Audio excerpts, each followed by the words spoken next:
Murder at midnight. So lovely. Everything about you.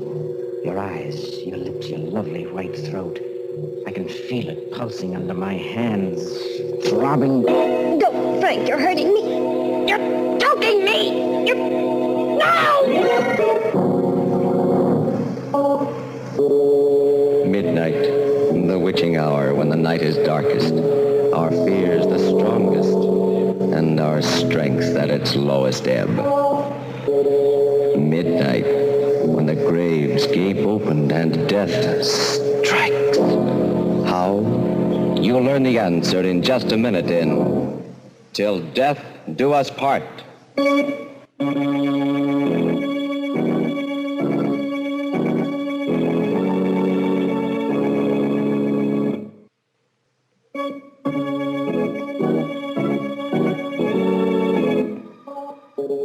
And now, Murder at Midnight.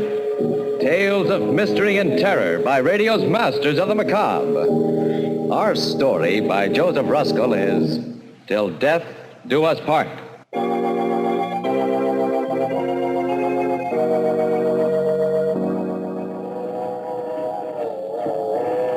I never saw a man who looked with such a wistful eye upon that little tent of blue which prisoners call the sky. Ruth, I want to tell you something. Put down that book and listen. I love you.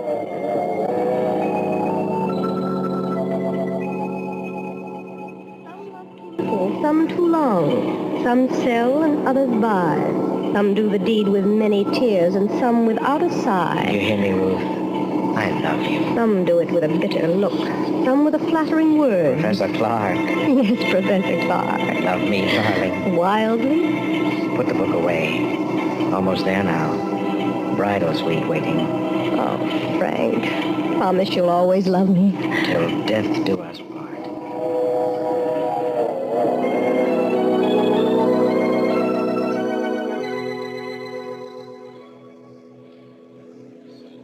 Another glass, darling? Come on. It's sweet to dance to violins when love and life are fair. To dance to flutes, to dance to lutes is delicate and rare. But it is not so sweet with nimble feet to... To dance upon the air. Frank, Darling. you've hardly kissed me. Why are you looking at me like that? You're so lovely. Come over here to the couch. A shy bridegroom in this day and age? Darling, why are you acting so strangely? Well, if the mountain won't come to Mohammed... Come here, my lord and master. Kiss me. Oh, Ruth, I love you so. Darling, why do you keep staring at me like that? Frank! Ruth, no. Darling, what's the matter? I don't know. Please, Frank, after all... No, don't come near me. Don't touch me. Ruth, something terrible is happening to me. It's a feeling... It's too dreadful to believe. What is it? When I take you in my arms, when I kiss you, I love you and I want you so that I feel a hideous urge to... To what, darling? strangle you to death.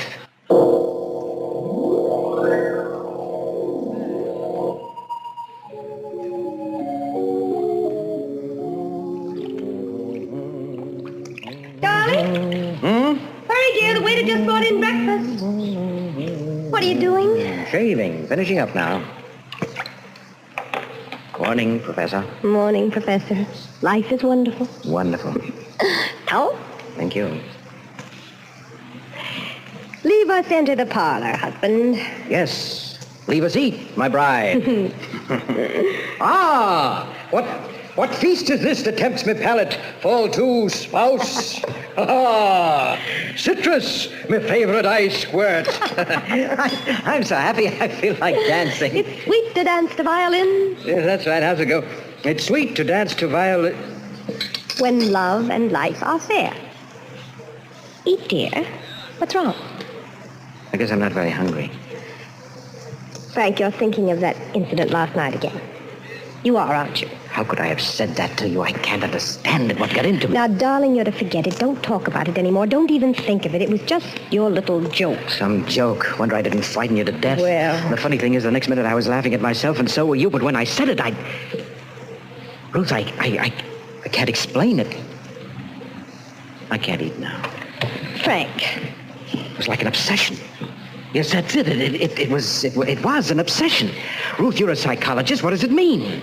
To have felt that horrible urge to do that to you? To you? I must have been mad. Now, darling, don't say that. Don't spoil our honeymoon with this nonsense. You'll be talking things into yourself. I don't know what it is. Your nerves are on edge from your accident, that terrible crash just 3 months ago. Please, Ruth, please. I don't want to think about it.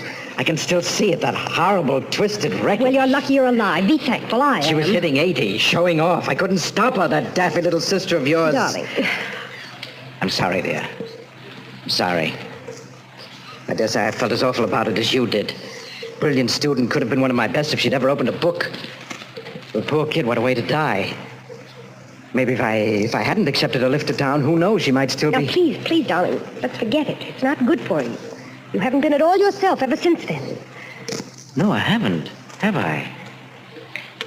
Well, everything has its compensation, dear. After all, that's what brought us together. Closely, I mean. Yes, that's right. In the hospital. Well, you were an angel. Oh. Well, you were just an angel from heaven, the way you helped to nurse me through all that time. When I was only half conscious, nursed me and read to me. Read to me. Yes. The way you read to me. Why do you say it like that, Frank? Well, I don't know. There's something you read to me over and over when I was barely conscious. I've heard it ever since, deep down. I can't seem to recall it, but I feel that it had something to do with my crazy behavior last night. A line. It's still with me. It never seems to leave me. It seems to make me want to do something horrible. Now, Frank, stop talking. You're ill again. You're pale as a ghost. What is that line? I've got to know. Please, darling, please, stop shouting. I'm with you. Your love is with you. Now kiss me, dear. Hold me tight. Oh, so lovely. Everything about you. Your eyes, your lips, your lovely white throat. I feel it pulsing. I can feel your throat pulsing, darling, in my hands. Pulsing. No, Frank, you're hurting me. Oh, you're choking me. No!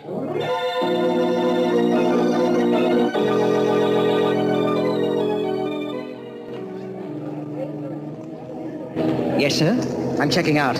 Room number 438. Call me a cab. From the bridal suite? Well, just a moment. Is something wrong, sir? You and your wife just checked in last night. Any complaint? No complaint. Just call me a cab. Oh, an emergency. What business is it of yours? Where's another hotel? Why, you'll find it very difficult in New York without a reservation. And if you and your wife... I'm checking out. Who said anything about my wife? She's better off without me, do you hear? Well, what are you gawking at? She's very lovely, remember? Would she make a nice corpse in a bridal suite? Oh, go to the devil.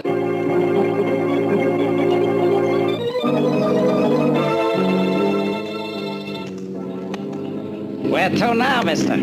Where now? Just shake off that other cab. I did, 3 hours ago. I told you 10 times. What now? Just drive around the park. We've been around and around and around. How long can this go on? That line. What was that line? What was it? Huh? What was that line? Look, pal, we going over that again, too? What line? You want the 7th Avenue line? If I'm not talking out of turn, Bud, you must have lifted quite a few today. Get me to a hotel. We tried a dozen, remember? They're full up. Hey, just who are you, mister? What's your racket? What's that to you? Okay, I just asked. I was a teacher, cabby, in a woman's college. But that's only a blind. My name is Jack the Ripper, see? But some people just call me Bluebeard. Bluebeard? Huh? This is the end of my line, chum. Hey up and get out. No, I won't. You can't make me get out. You can't. I can't, huh? No, because if I do get out, I may go back. And if I go back, don't you understand? I'll kill her.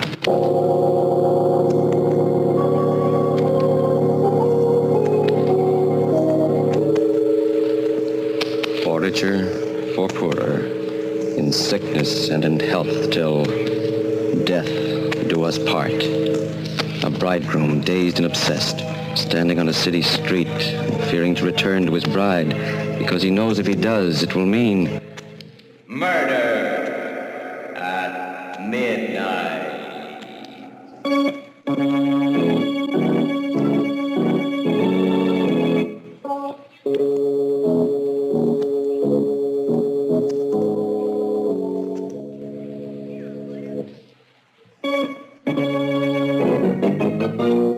And now, back to Murder at Midnight and Till Death Do Us Part.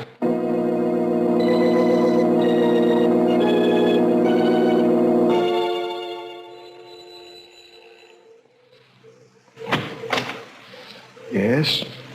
What do you want? Good evening, sir. My name is Bluebeard. You're the proprietor of this charming boarding house. You're drunk. Forsooth, 'tis true. May I tarry the night? No vacancies. Go on now, get on your way.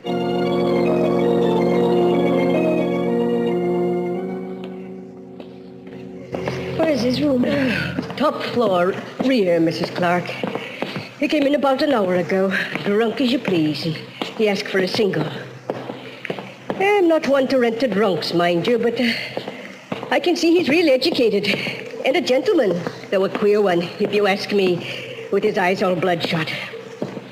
Well, here it is. Did he say when he'll be back? He said he was going for his bags. I'll just wait in his room if you don't mind. It's all right. I'm his wife, I tell you. Well, I don't know. Something mighty fishy about all this.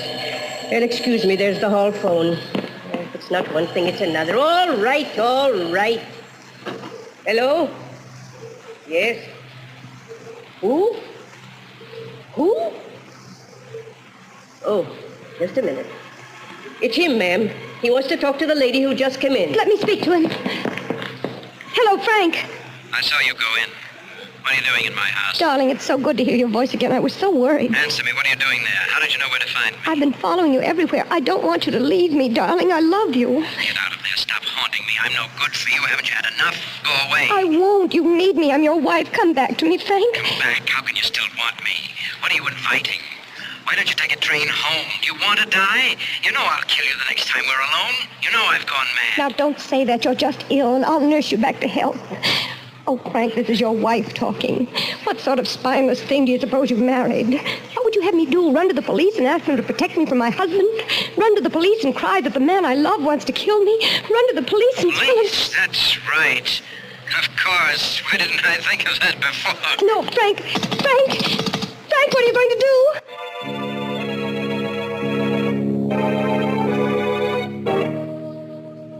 Have a seat, Mrs. Clark. What is it you want of me, Inspector Wade? Why was I called here to the police station? You've no idea? No. Oh. Is he here, my husband? He told you?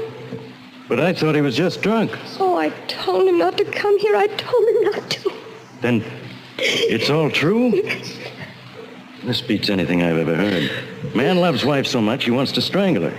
Kisses her, gets an irresistible yen to choke her to death, and on their honeymoon. You want to prefer charges? Prefer charges? What for? Well, attempted homicide ought to cover it. I won't. He's my husband. I love him. I'll stick by him no matter what.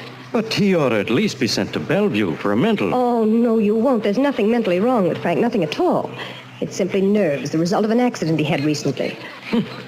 This really takes the cake. Mrs. Clark, another thing that puzzles me. Yes? He kept raving about a line when he staggered in here, as if it were life or death. A line of poetry he couldn't remember. Wanted me to tell him what it was. Confidentially, I've only read one poem in my life. Now, what's that all about? I haven't the vaguest notion, Inspector. Just part of his neurotic state, I suppose. When we get back to our hotel room... What? You want him back after what happened? Yes. Don't you see, I must cure him of that awful obsession. Who else can do it but me? I'd like to see him now, Inspector. Please release him to me. I'll take the consequences. He's not here. Not here? No. We held him overnight just to let him sober up like we would any other drunk. Thought it was just all boozy eyewash. Well, this morning he seemed a new man and laughed it all off. So we released him. Just a few minutes ago. Oh, wonderful. But then I had a hunch I ought to warn you anyway. Just a hunch. Warn me? Yeah. He said he was going to call on you tonight at the hotel for a little reunion. Oh, how marvelous. Maybe he's all cured. I don't know. I didn't like the way he smiled when he said it. Mrs. Clark, after what you just told me, I think I ought to have him picked up again. You'll do no such thing. It's taking your life in your hands. I think he's got wheels in his head. I don't care. I love him. You die just as dead when you're in love. I'm not afraid. I'll never leave him. Certainly not now when he needs me more than ever. Is that all, Inspector? Okay, lady. You're 14 carat. He sure doesn't deserve a wife like you. And don't say I didn't warn you. It's your funeral. Thank you, Inspector. Goodbye. Oh, Mrs. Clark, there's one more thing perhaps I ought to tell you. Yes? When I released him just a while ago, he said something else that puzzled me. That being in jail had suddenly given him revelation. He smiled very queerly when he said it. Oh? I think maybe he found that line of poetry, Mrs. Clark.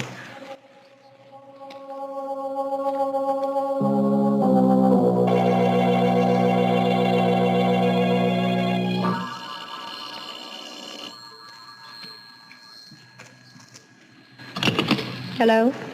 Ruth, Where are you, Frank? in the lobby. Come up.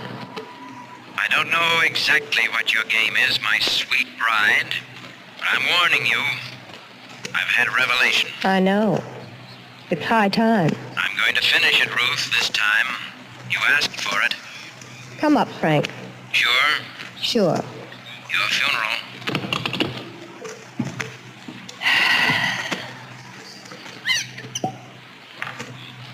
The coward does it with a kiss.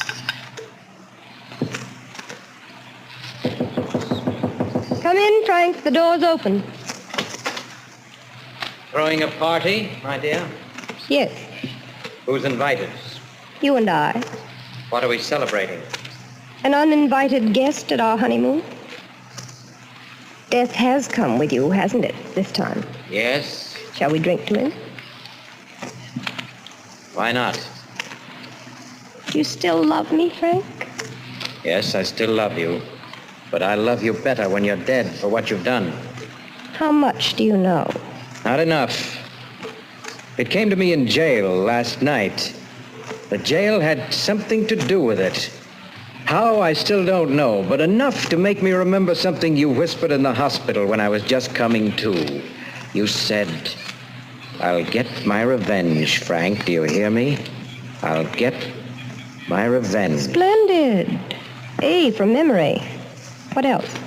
Enough to make me realize that you hate me and have always hated me, although you pretended otherwise. Brilliant. Say loved and hated you.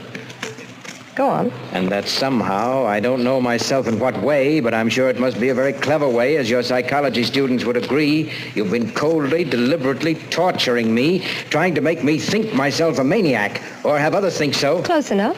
Why? What I can't understand is why you did it, or why you weren't afraid that I'd really murder you. You'll soon find out. And I'm convinced now that you've done it all with a single line. A single line of poetry. In my jail cell, I was sure of it.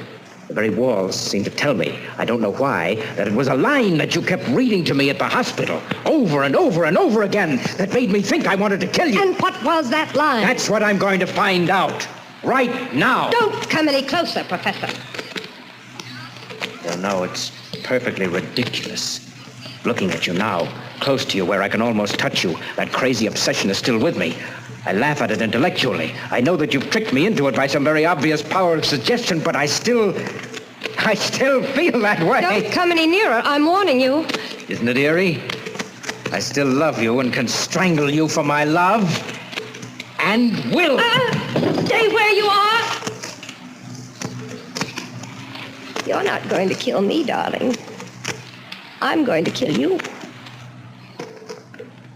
Now, do you see why I wasn't afraid of you? That gun. You've had it all the time. Correct, my love. Right here in the wine table drawer. I've planned this all along, Angel.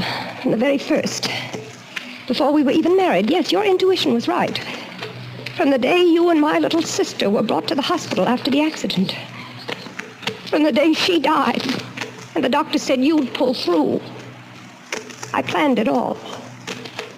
And it's worked out like a perfect equation every step of the way. Why? Why? I had to commit the perfect crime, and I've done it. Even the police will testify that it was self-defense against a homicidal maniac.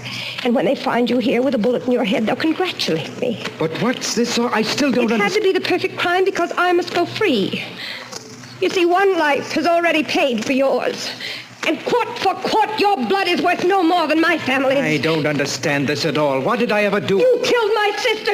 I killed her? She told me before she left on that drive with you that she was going to crash the car. She left before I could stop her.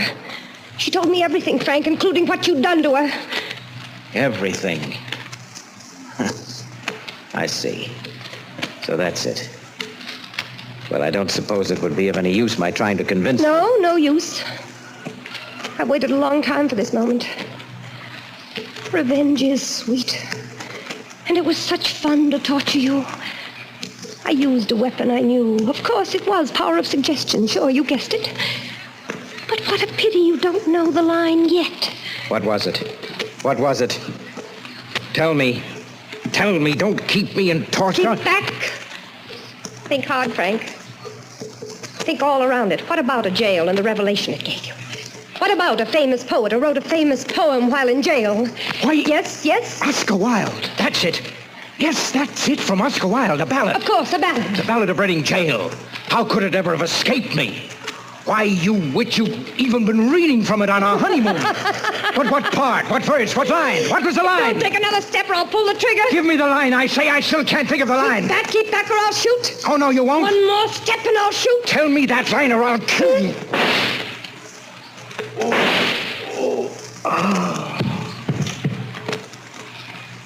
All men kill the thing they love. Remember, Frank? How's the next line go, Mrs. Clark? By all, let this be heard? So I heard. Too bad I was a little late. Inspector Wade. You know, ma'am, like I said, I only read one poem in my whole life. But ain't it the darndest thing? It happened to be the Ballad of Reading Jail.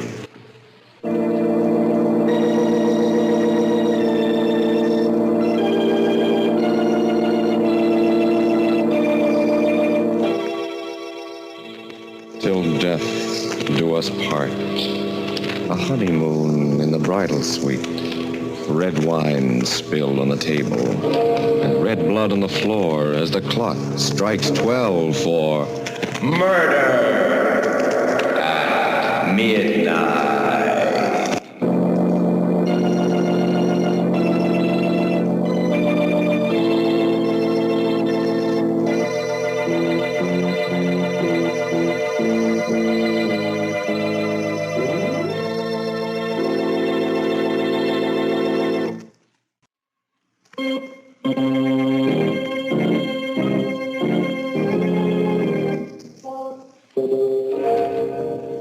Remember to be with us again when death's key turns in the lock and the clocks strike 12 for murder at midnight.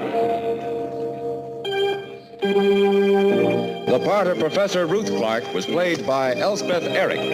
Professor Frank Clark by Eric Dressler. With music by Charles Paul, Murder at Midnight was directed by Anton M. Leader.